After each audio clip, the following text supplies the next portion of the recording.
Suasana riuh terdengar ketika anak-anak mulai lomba adu cepat, lari menggunakan tajok atau egrang di area lapangan timur Monumen Perjuangan Rakyat Bali, Niti Mandala, dan Pasar Bali.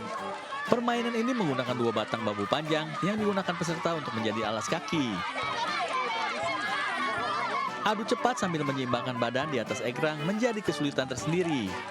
Lomba semakin seru karena digelar secara estafet atau beregu. Selain tajok, ada juga permainan tradisional deduplak. Deduplak adalah permainan menggunakan sepasang batok kelapa yang disambungkan menggunakan tali. Cara permainannya yaitu menjepit jari kaki pada tali yang terikat di batok kelapa, lalu berjalan dengan cepat untuk mencapai garis finish. Peserta juga mengikuti lomba terompah dan megala-gala. Karena dapat melestarikan budaya deduplak. Talinya itu licin, lumayan sulit sih. Kita mengharapkan tidak punah cabang-cabang olahraga tradisional, dibangkitkan kembali dengan adanya suatu event-event kejuaraan. Lomba permainan tradisional Bali digelar agar generasi muda tidak didominasi permainan modern maupun game online.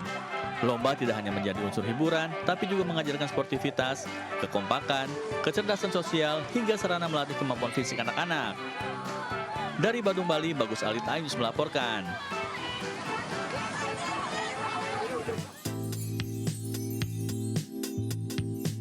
Akhir bulan tapi mau healing. Ke Pantai Hujung Langgar aja yuk yang gratis. Di pantai yang terletak di Pekon Batu Raja, kita bisa memanjakan mata dengan hamparan pantai berpasir yang cantik dengan latar belakang batu karang nan indah. Jika membawa kamera drone, pemirsa juga bisa memanfaatkan tebing di sisi pantai untuk bersuah foto. Pemandangan tebing, deburan ombak, serta hijaunya hutan di perbukitan dijamin menambah eksotik layar foto. Namun jika malas memanjat, pengunjung bisa memanfaatkan hamparan pasir pantai untuk sekedar berjalan santai sambil menikmati semilirnya angin laut. Bagus, pemandangannya indah, terus pokoknya warganya juga kayak ramah-ramah. Walaupun di sini kan ada tempat yang mau bisa dikunjungi, tapi butuh effort lah, tapi benar-benar terbayar tuntas kan. Untuk mencapai ke lokasi ini dibutuhkan waktu 7 jam perjalanan dengan jarak tempuh 200 km menggunakan kendaraan bermotor dari pusat kota Bandar Lampung. Namun jika ditempuh dari kota Krui hanya memakan waktu sekitar 30 menit perjalanan. Dan asiknya, jam buka pantai Batu Kebayan adalah 24 jam. Jadi pengunjung bebas datang kapan aja untuk liburan. Bagaimana? Tertarik untuk mengunjungi Pantai Hujung Langgar? Persiapkan dengan matang segala keperluan Anda dan selamat berwisata. Dari pesisir barat, Enrico Ngantung, iNews melaporkan. Nek corona kamu mau kemana? Seorang cleaning service di Lampung Utara mendadak viral setelah nekat meracik obat untuk pasien di rumah sakit. Sontak video viral ini menjadi pertanyaan di kalangan masyarakat. Apakah sang petugas kebersihan ini memang berprofesi ganda? Belakangan terungkap setelah keluarga pasien melaporkan kejadian ini ke pihak Rumah Sakit Umum Ria Cudu, Kota Bumi, Lampung Utara. Saat itu keluarga korban diberikan resep obat untuk diambil di bagian farmasi. Namun saat keluarga akan mengambil obat, tidak ada satupun petugas di ruangan farmasi selain satu orang cleaning service yang menghubungi pihak apoteker dan malah diberi arahan untuk meracik obat. Mirisnya saat bertanya kepada dokter, obat yang diberikan oleh cleaning service itu tidak sesuai dengan resep.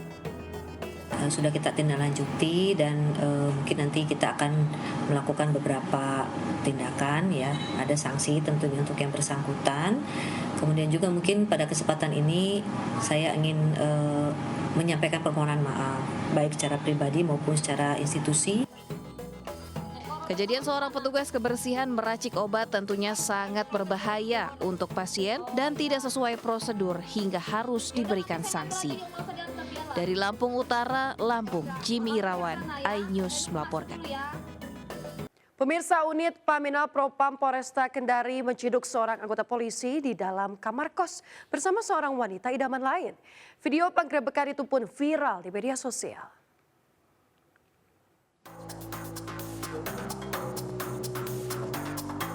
Hati wanita mana yang tak terluka saat mengetahui suaminya menikah siri tanpa sepengetahuannya? Apalagi ia ditinggalkan tanpa kejelasan saat tengah hamil anak kedua. Kesedihan ini dialami istri Bribtu MA, istri oknum polisi yang bertugas di kota Kendari. Kenyataan pahit ini terungkap saat ia mendapati suaminya bersama dengan wanita idaman lain di dalam kamar indekos. Ironisnya sebagai suami yang sah, sang Bribtu juga tak mendampingi atau menampakkan diri saat ia menjalani proses persalinan. Karena tak rela, ia pun melaporkan kasusnya kepada Propam Polresta Kendari yang ditindaklanjuti dengan penggerebekan. Kami dari Propam Polresta Kendari sementara menangani kasus kode etiknya dan ini masih sementara proses berjalan. Rencana kami akan mengadakan sidang kedua untuk mendengar keterangan para saksi dalam perkara tersebut. Akibat perbuatannya, Bribtu MA telah menjalani hukuman pidana umum penjara selama 2 bulan. Kasih Propam menjelaskan untuk hukuman disiplin dan kode etik pihaknya masih akan melakukan persidangan dan MA terancam diberhentikan sebagai anggota Polri secara tidak hormat. Dari Kendari, Sulawesi Tenggara, Mukhtarudin, iNews melaporkan. Informasi kuliner pemirsa bagi Anda pecinta kuliner lokal dan lezat, khususnya santapan khas Mandalika Lombok, Nusa Tenggara Barat.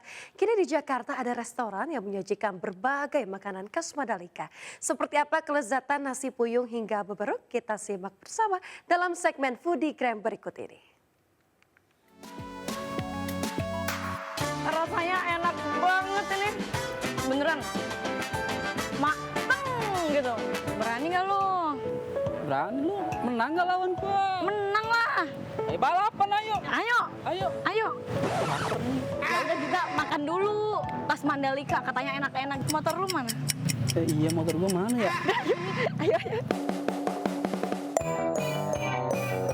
Mbak, ini dapur Mandalika itu makanan khas apa sih, Mak? Jadi di sini kita jual beberapa jenis makanan khas dari Lombok ya. Yang di sini ada nasi balapuyung. Ini nasi campur khas dari Desa Puyung, Lombok Tengah. Jadi kita terasinya langsung dari Lombok asli. Oke, kalau gitu aku mau yang favorit. Oke, aku siapin dulu ya. Ditunggu.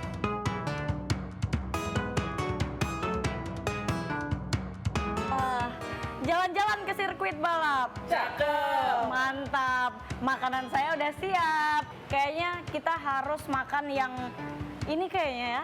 Di daun pisangin dulu. Pedes banget bang. Tapi pedesnya tuh bikin nagih gitu. Wah, ini seger banget rasanya. Mateng gitu. Di nasi ayam buyung ini rasa gurihnya ada, pedesnya juga ada, terus rasa asinnya itu juga ada.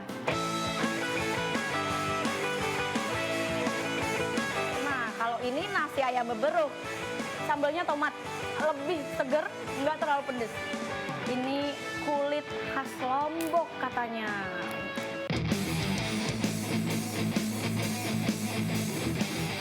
Asamnya ada, manisnya ada dikit, gurih, dan rasa pedesnya itu nggak kerasa gitu, kayak langsung ngeblur.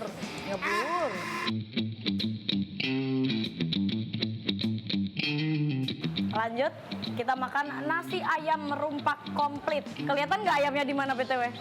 Soalnya mau ngasih tahu kalau ayamnya ini diselimutin sama sambal merah. Ini namanya sambal rumpak khas Lombok.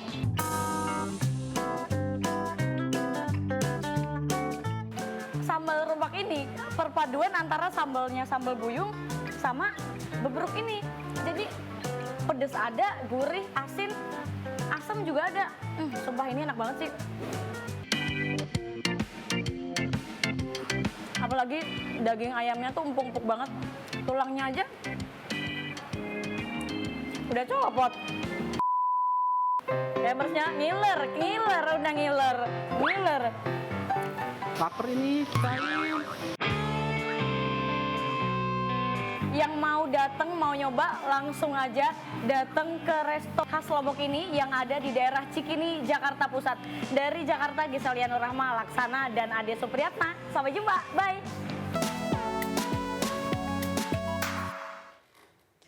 Saka Tatal, mantan terpidana kasus pembunuhan Vina dan Eki hari ini akan menjalani sidang peninjauan kembali di Pengadilan Negeri Cirebon, Jawa Barat. Sebelumnya pada Selasa kemarin pemirsa, Saka Tatal dinyatakan bebas murni dari Balai Pemasyarakatan sehingga tidak lagi dikenakan wajib lapor.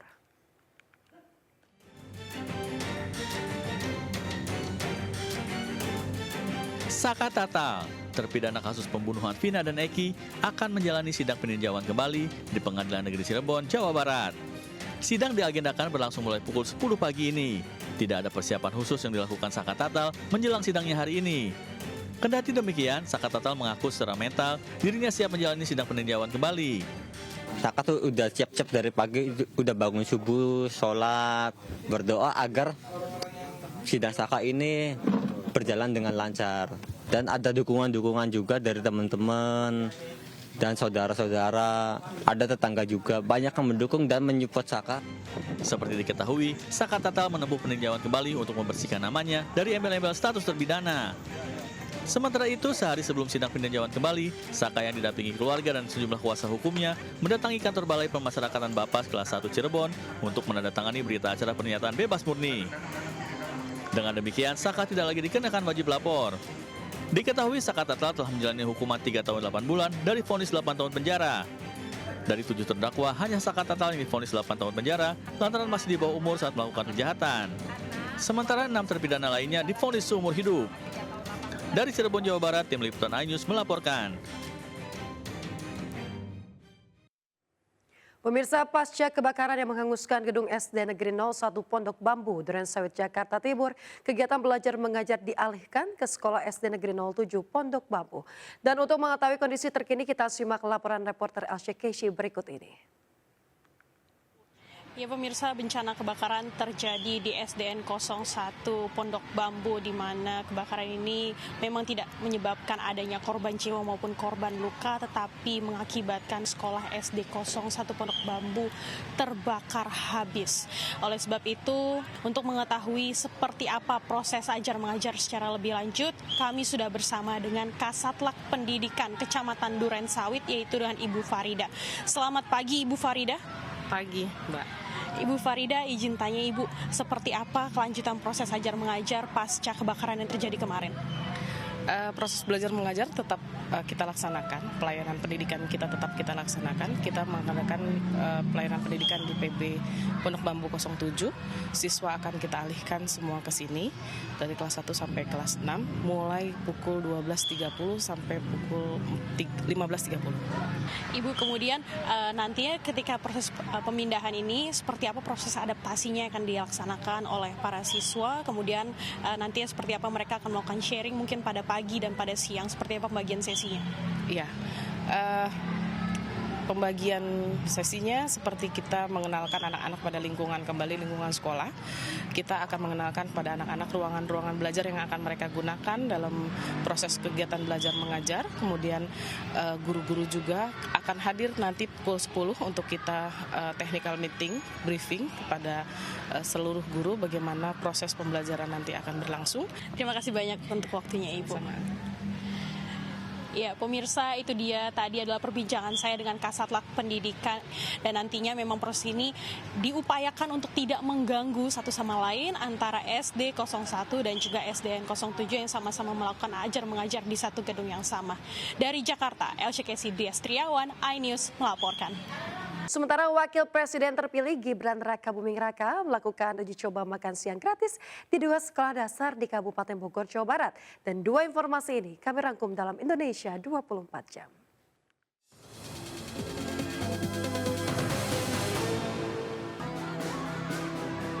Wakil Presiden terpilih Gibran Rakabuming Raka melakukan uji coba makan siang gratis di SD Negeri Sentul 03 dan 02 Kabupaten Bogor.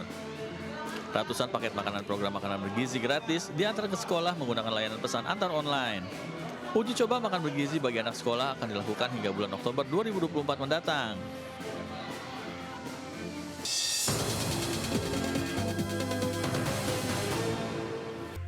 Pemirsa, Anda kembali di Buletin iNews Siang bersama saya Yasmin Natania. Pemirsa, jembatan rusak tak membuat siswa-siswi di Sukabumi, Jawa Barat patah arang. Mereka berani bertaruh nyawa menyeberangi sungai menggunakan jembatan gantung yang rusak usai diterjang luapan Sungai Cikaso beberapa waktu lalu.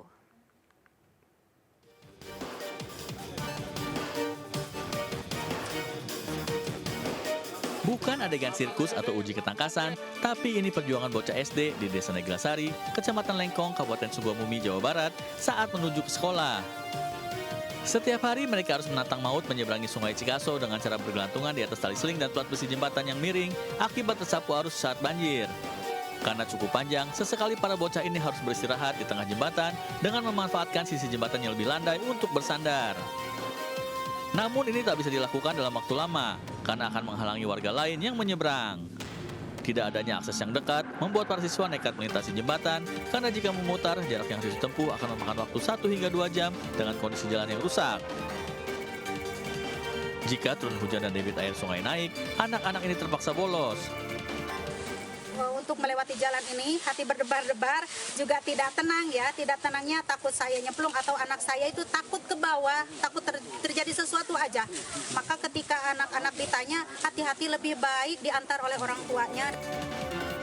Warga berharap pemerintah setempat segera memperbaiki jembatan gantung agar aktivitas warga kembali lancar.